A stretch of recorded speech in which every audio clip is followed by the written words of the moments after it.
Y el texto dice así: pero vosotros debemos dar siempre gracias a Dios respecto a vosotros, hermanos amados por el Señor, de que Dios os haya escogido desde el principio para salvación, mediante la santificación por el Espíritu y la fe en la verdad, a lo cual os llamó mediante nuestro evangelio, para alcanzar la gloria de nuestro Señor Jesucristo.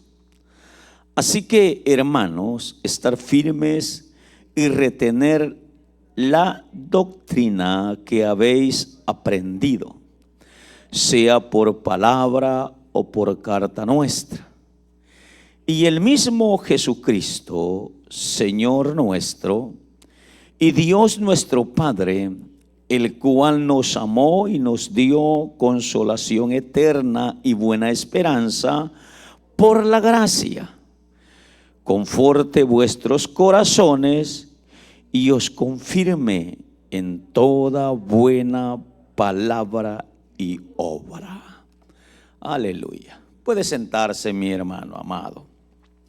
Es una porción muy linda, muy hermosa, la que hemos leído. Para entrar, hermanos, en esto o en detalle de lo que vamos a presentar hoy, quisiera que usted, escúcheme, que usted me diga, conforme usted cree, conforme usted si cree que es correcto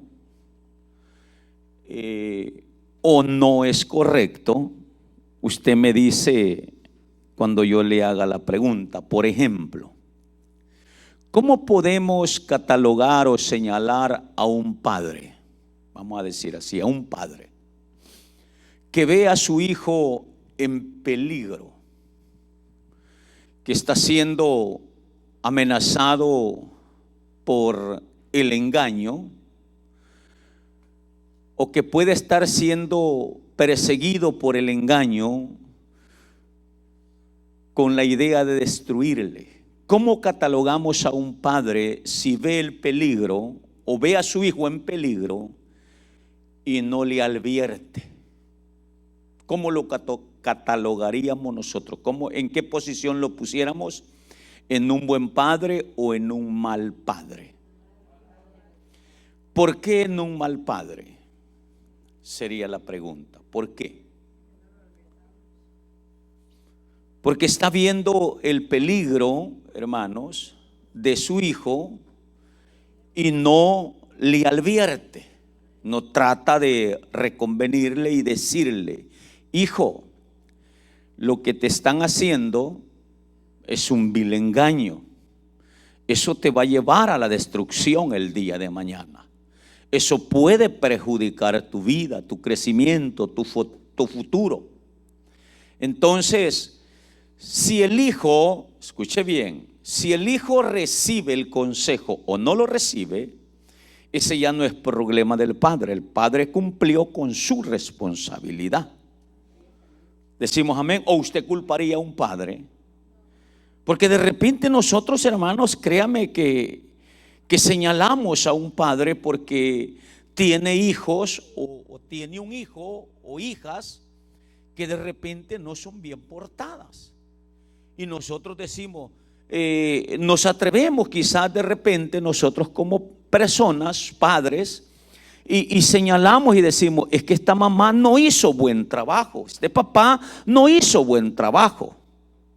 Entonces, y donde nosotros nos escudamos y condenamos a la gente es que si lo hubiera tratado desde el principio, ese hijo no fuera como es. Entonces eso significa que ese papá fue malo. Nos atrevemos muchas veces nosotros a cuestionar o a acusar a un padre, cuando no sabemos si el padre en sí hizo su trabajo y el hijo no quiso aceptar el consejo. Decimos amén. Eso no habla de un mal padre. Decimos amén, hermano. A uno nos ha funcionado, a otros no les ha funcionado el consejo. El hijo aprende hasta que ya está en sus problemas, ya está en dificultades. Entonces dice: papá, mamá, tío, si yo le hubiera hecho caso a usted en el consejo, créame que esto que estoy viviendo no lo estuviera pasando. Pero de todos modos, creo que hoy estoy aprendiendo y la persona aprende al final del día a golpes. ¿Podemos decir así, amén? Entonces, ¿por qué le digo esto, hermanos? Le hago esta pregunta porque yo quiero que usted esté consciente de lo que le estoy presentando. Es una idea que es humana, que nosotros la vivimos a diario, la tratamos a diario con nuestros hijos. De repente usted y yo, hermanos, me tocó un caso al otro día de un hermano que me llama y angustiado, y me dice: me han robado. Le digo: ¿qué le robaron? Dice: es que me han estado llamando y me dijeron que enviara $300 porque me iban a dar 5,000 de un préstamo, pero para yo a recibir ese préstamo de 5,000 que ellos me querían enviar, necesitaban una cantidad de $300. Y cuando él me dijo: me lo robaron, entonces dije: ya lo mandó. Y le digo: ¿qué hizo usted? No, pues ya los tienen ellos los $300, ahora no me contestan. Entonces, a esta persona, hermanos, la engañaron, le robaron. Decimos amén. Abusando de su necesidad, abusando de su ingenuidad, podemos decir así, por falta de sentido común, le robaron a la persona con engaño. Y precisamente, hermano, esa es la palabra que yo quiero trabajar hoy esta tarde, que es el engaño. Y el Señor Jesucristo nos dijo a nosotros, o nos dejó escritos en Mateo, que en los últimos tiempos, antes de la venida de nuestro Señor Jesucristo, el engaño se iba, hermanos, a propagar. Iba a ser el pan diario. Iba a ser, hermanos, normal el engaño. Pues el engaño, pues sabemos que viene de la raíz, es Satanás, y él lo ha establecido en todos los sistemas que aparecen en el planeta. Entonces, cuando hablamos de engaño, hermanos, su raíz genealógica está en Satanás. Entonces, el engaño hoy en día, hermanos, está por doquier, por donde usted lo busque. El engaño está en la política, está en los médicos, está en los maestros, aún en las iglesias está el engaño. Decimos amén. Hay gente, hermanos, líderes religiosos, que por tener, hermanos, su propio éxito, pensando en ellos mismos, engañan a la gente, encubriéndole la verdad del evangelio. ¿Por qué? Porque si ellos lo sueltan en totalidad, pues los templos les quedarían vacíos. Entonces ellos usan la astucia basándose en ciertas cosas piadosas que al final traen una corriente llena de mentira. Por ejemplo, si el presidente que está hoy aquí en los Estados Unidos, en eminencia, hubiera dicho todo lo que él tenía planeado hacer, ¿usted cree que la gente hubiera votado por ellos? Los hijos, hermanos, de los inmigrantes, nuestros hijos, ¿usted cree que eran votados por este señor? No votan por él. Entonces, él usó unas frases engañando al país para alcanzar sus propios objetivos. ¿Usando qué? El engaño. Decimos amén. Entonces vamos a darle un aplauso al Señor, porque el Señor, hermanos, Él conoce todos los tiempos y Él sabía que el engaño es lo que iba a prevalecer. Porque el engaño es tan sencillo, porque el engaño tiene su raíz en el diablo. Y el diablo no va a estar tranquilo, no va a dejar en paz a la humanidad entera hasta que lo zampen al lago de fuego, que arde con fuego y azufre, dice. Amén. Y todo aquel que no se haya escrito en el libro de la vida, dice que va a ser lanzado a ese lugar también. Entonces, mientras eso no acontezca, el engaño va a prevalecer en este planeta. Y usted y yo tenemos que estar alertas. Decimos amén, pendientes de todas esas cosas que están establecidas para engañarnos. Ahora, ¿qué nos está diciendo, hermanos, los textos que nosotros estamos leyendo? Hasta ahorita, si usted no ha leído esta carta en su totalidad o a fondo, quizás usted dice: lo que el pastor ha estado leyendo o leyó no tiene nada que ver con lo que me está diciendo, porque no le hallamos relación. Pero yo le voy a tratar de explicar esto, y si no saco esto, lo saco otro día. Pero, hermanos, era necesario decirle esto para que usted esté pendiente que el engaño está, decían allá en mi país, en la pata de la cama. Amén. El engaño está en nuestra sala, el engaño está en nuestro comedor, el engaño está en nuestro alrededor. Donde quiera que usted vaya, el engaño está presente, la mentira. Decimos amén. Y solo esto, hermano, mire, nos enseñaban al otro día, creo que fue el hermano Cruz que nos enseñaba, que solo aquí está la verdad. La esperanza nuestra y la seguridad para el hermano, y el antídoto para deshacer el engaño se encuentra en este libro llamado Biblia. Decimos amén, iglesia. Entonces yo quiero tratar, hermanos, de explicarle esto. El apóstol, hermanos, comienza leyendo estos textos. Oiga bien, comienza leyendo, o sea, nos deja estos textos, son los que yo agarré, tomé con una idea que encontré en el grupo de textos que leí.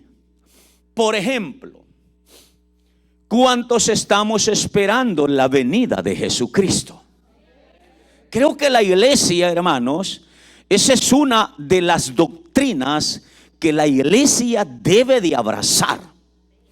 Y no solo la iglesia debe de abrazarla, sino que tenemos que creerla, tenemos que propagarla. Como este culto es, hermanos, para aspirantes a líderes, o para líderes o aspirantes a líderes, esto es fundamental. Esto no es negociable, lo que vamos a enseñar hoy, que usted necesita saber. Tanto como evangélico nuevecito, como aspirante a líder, esta es una verdad que usted como aspirante a líder necesita tener en su arsenal para hacerle frente al enemigo, a las mentiras del enemigo. ¿Cuántos creen conmigo que Jesucristo pronto viene? ¿Cuántos creen conmigo que Jesucristo pronto viene? Hermano, los escritos de la Biblia tienen alrededor de 2000 años. Esta gente que nos predicaron a nosotros o quedaron marcados en la Biblia, para ellos en este momento, hermanos, de que se escribió estos textos, estaban de lo mismo, igual que nosotros. A ellos les decían: Cristo viene pronto. Y ellos decían, ¿cómo dijo usted? Pues dile, pues, démosle. Cristo pronto viene. Y hay que darle un aplauso a Cristo porque pronto viene. Y han pasado más de 2000 años, o alrededor de 2000 años, que Cristo se fue y no ha aparecido. Pero para los evangélicos, Cristo pronto viene. Para nosotros, sus hijos, que lo estamos esperando, Jesús pronto viene. Decimos amén, la iglesia. Entonces, hasta ahorita los textos no enseñan esto que le estoy diciendo, porque el texto no tiene nada que ver con esto que yo le estoy enseñando. Pero su contexto sí, que son las bases de los textos que estamos leyendo. Los textos que leímos, sin los que le anteceden, no existieran. Existió primero los primeros versos y después los que usted y yo leímos. Estos que usted y yo leímos no hubieran sido escritos si no estuvieran los primeros. Y los primeros hablan de lo que yo le estoy diciendo. ¿Sí me entendió ahora? Entonces, el contexto de los textos que leímos hablan, hermanos, de la venida del Señor Jesucristo. Hablan de que Jesucristo pronto viene. Pero había un problema en esta iglesia. Había hermanos, sí, un problema. El engaño se había metido, la confusión se metió. Y por eso, hermano, es importante, escuche bien esto, los que están de rojito, de corbatita roja, los que nos ponemos esa corbata, los que nos congregamos en este ministerio, hermanos, esto que yo le estoy enseñando, esto no es negociable. Es que si alguien que diga que ha aceptado a Jesucristo y no cree en su venida, ese está perdido.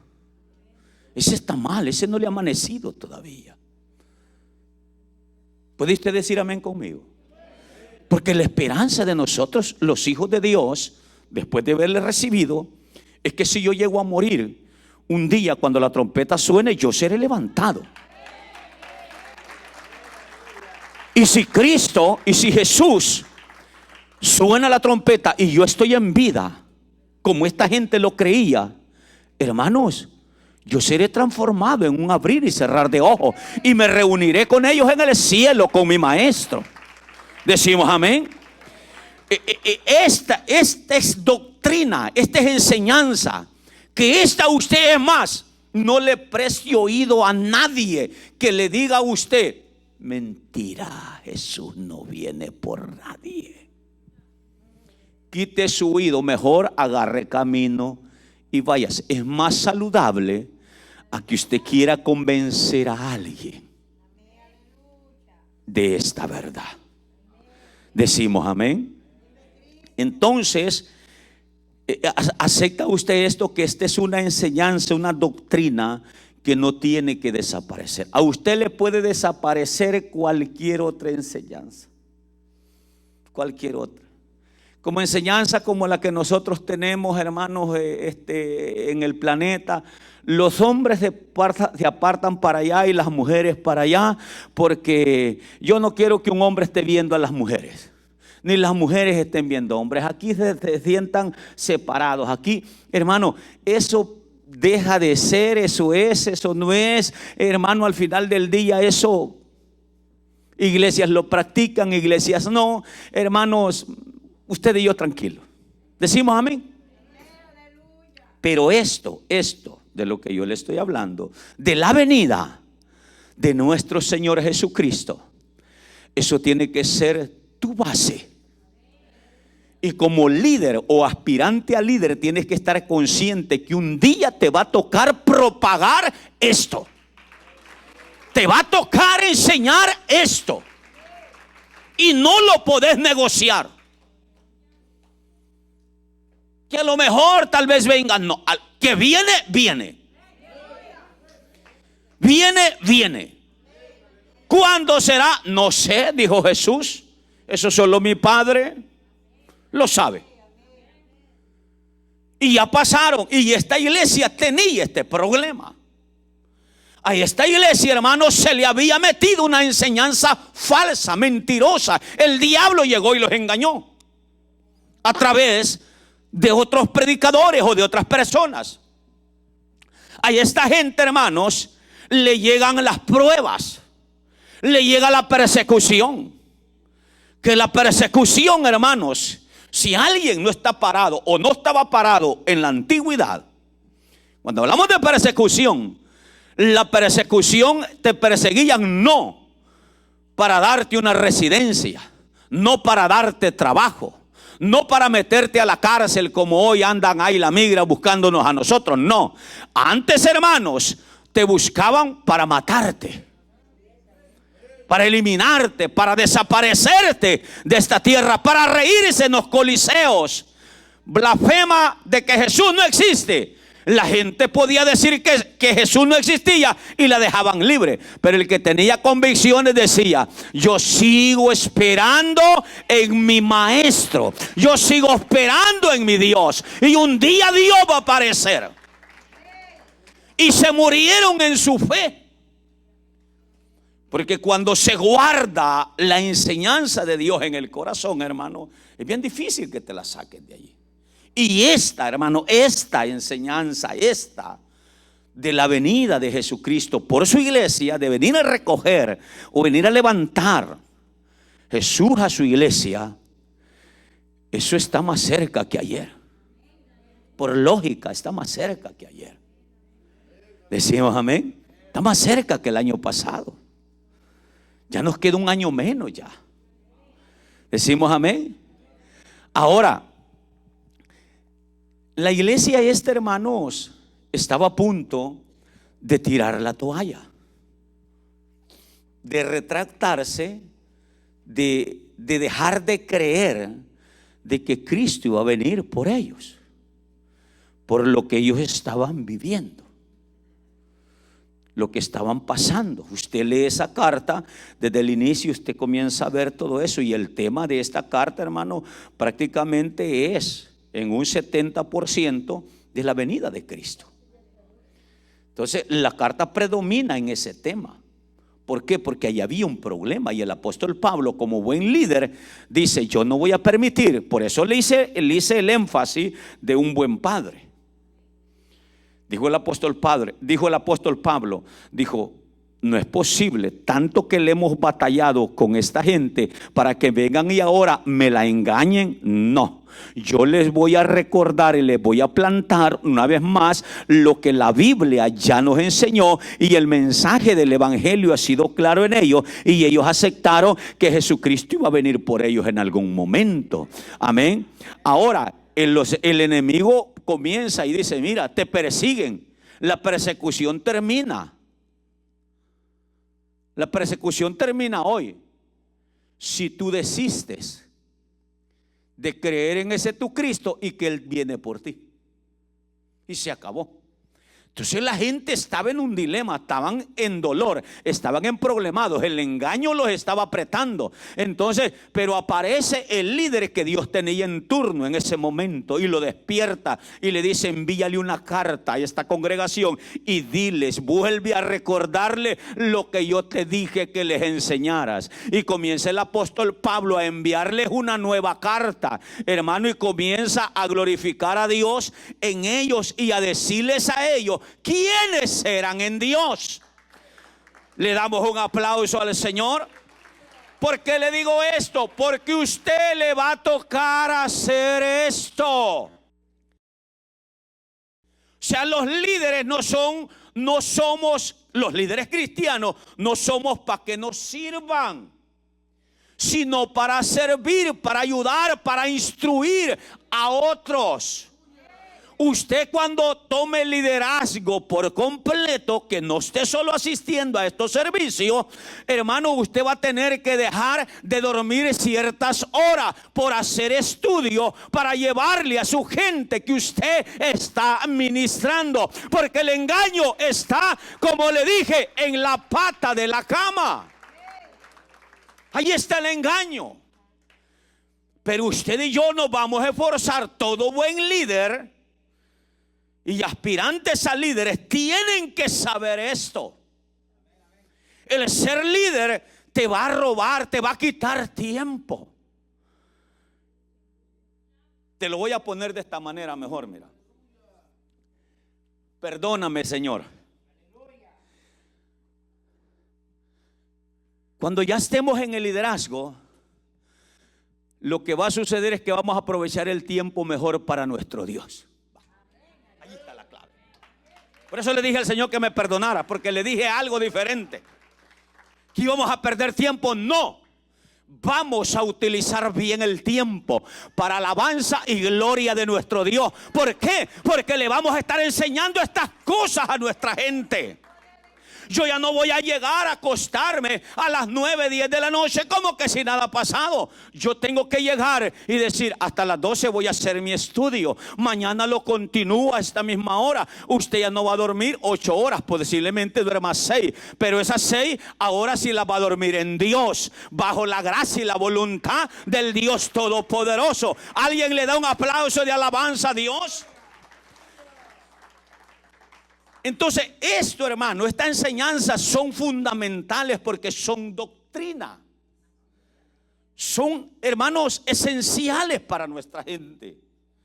Cristo pronto viene. Y se cree que esta iglesia, hermano, hasta había dejado de trabajar ya.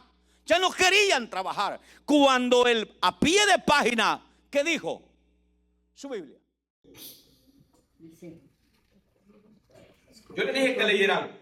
Escogidos para salvación.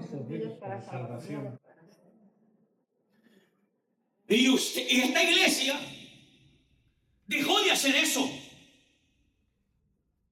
Porque si para ellos no era esperanza, ¿y cómo lo iban a propagar? Aleluya. ¿Cómo se propaga algo que yo no lo necesito, que yo no lo anhelo, que yo no lo quiero? ¿Cómo lo propago, pues? Y aquí dice, ¿qué dice? Escogidos. Dile que está a tu lado, ¿te das cuenta? Dile. Escogidos para salvación. Para eso hay que trabajar. Para eso hay que esforzarse. Para eso hay que dedicar tiempo. Y esta iglesia hasta eso había dejado. Hermano, si nosotros viéramos, o nosotros tenemos que ver como el apóstol Pablo miró esto. El apóstol Pablo, hermanos, dijo en una ocasión: y nosotros los que hayamos quedado con vida, seremos.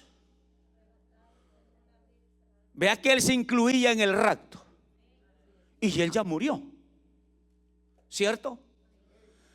Pero en los tiempos de Pablo, Cristo no aparecía. Y aunque Pablo quisiera, decía, ya siento que Cristo aparece. Cristo no apareció. Ahora yo le hago una pregunta: ¿dejó de trabajar en la obra del Señor? Así tenemos que ser nosotros. Cristo no aparece, aunque Él dijo que venía y va a venir. Pero es que no tengo fecha exacta. Eso es lo lindo. Porque usted, en que no tiene fecha exacta, usted lo sigue esperando. Y mientras que Él no viene, ¿qué hacemos nosotros? ¿Qué hacemos nosotros? Trabajar. Trabajando y esperando. Qué lindo que Dios nos halle trabajando. Suéltele un aplauso, hermano, al Dios Todopoderoso. ¿Sí entendió la idea hoy? Entonces, hermanos, el texto, deme un segundo solo para leer el texto, ya terminamos, mire. El texto dice así, miren.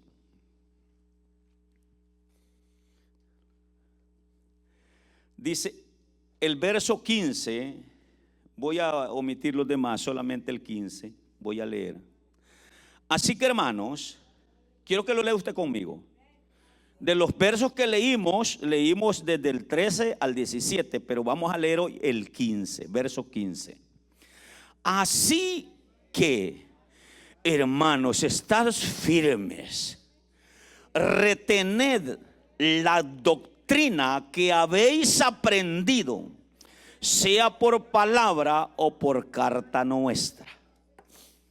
La doctrina, la enseñanza de la que él está diciendo que retengan, es la fe y la confianza y seguridad en la venida de nuestro Señor Jesucristo. Aunque el texto no lo dice específicamente, pero los que lo anteceden, o sea, el contexto de los textos enseña eso. A su nombre, iglesia. Entonces, reciba esto de parte de Dios. Usted duerma esperando a Cristo esta noche. Y si Cristo no viniera, se me levanta mañana a trabajar.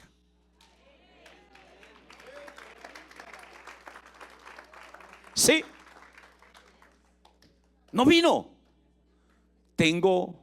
Amanecí un nuevo día para yo poder trabajar, pero no en lo que usted está pensando, sino en la obra del Señor.